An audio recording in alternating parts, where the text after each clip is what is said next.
ઉત્સાહ બતાવ્યો એ બદલ એ સૌનો આભાર માનું છું. અમે આવી ગમે એટલી ખોટી FIR કરશો, અમે આના ડરવાના નથી. અમારો સૂત્ર જ છે, અમારા નેતાનું પણ સૂત્ર છે, ડરો મત. કારણ કે તમે સમજો, ગુજરાત પ્રદેશ કોંગ્રેસ સમિતિના અધ્યક્ષ અમિતભાઈ ચાવડા હોય કે અમારા આપણા પનોતા પુત્ર એવા શક્તિસિંહ ગોહિલ સાહેબ હોય, એનું આ બધાનું સૂત્ર છે ડરો મત. તો અમે કોઈથી ડરવાના નથી. અને આવા ભાજપ સરકારને કે ગમે એટલા કેસ કબાડા કરી લ્યો, અમે ડરવાના નથી.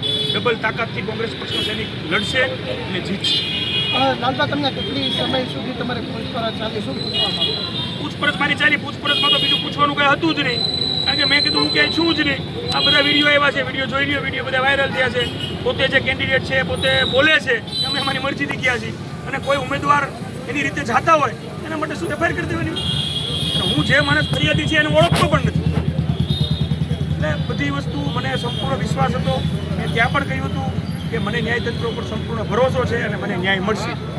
પણ હું આ ભાજપ સરકારના કહેવા માગું છું કે અમે ડરવાવાળા નથી. અમે જે પક્ષના સૈનિક છીએ ને, એ પક્ષે દેશની આઝાદી અપાવવા માટે પણ આંદોલન કર્યા હતા, અને એમાં પણ જેલવાસ ભોગવ્યો હતો. અમે કોઈ પણ બાબતમાં મૂંઝાયા વગર આ વખતેની મહાનગરપાલિકામાં કોંગ્રેસ પક્ષની સત્તા લાવીને બતાવીશું. ફરિયાદ થઈ, કોઈના ઈશારે થઈ હોય શું લાગે? આ સરકારના ઈશારે ફરિયાદ થઈ હોય ને, અને જે ફરિયાદ થઈ છે એ વિશે હું પોતે પણ કંઈ જાણતો નથી. લાલબા, તમારી સાથે અન્ય પણ એક નામ હતું, તે કોણ છે? તે પોતે પણ ઉમેદવાર છે. ઉમેદવાર પોતે એની સ્વૈચ્છિક રીતે ગયેલો છે, એનો પણ વિડીયો આવેલો છે. એટલે આ બધી વસ્તુ જૂઠી છે, અને એ ન્યાયિક લેવલે આગળ જશે, અને એમાં સંપૂર્ણ ભરોસો છે, એમાં અમે નિર્દોષ સાબિત થશું.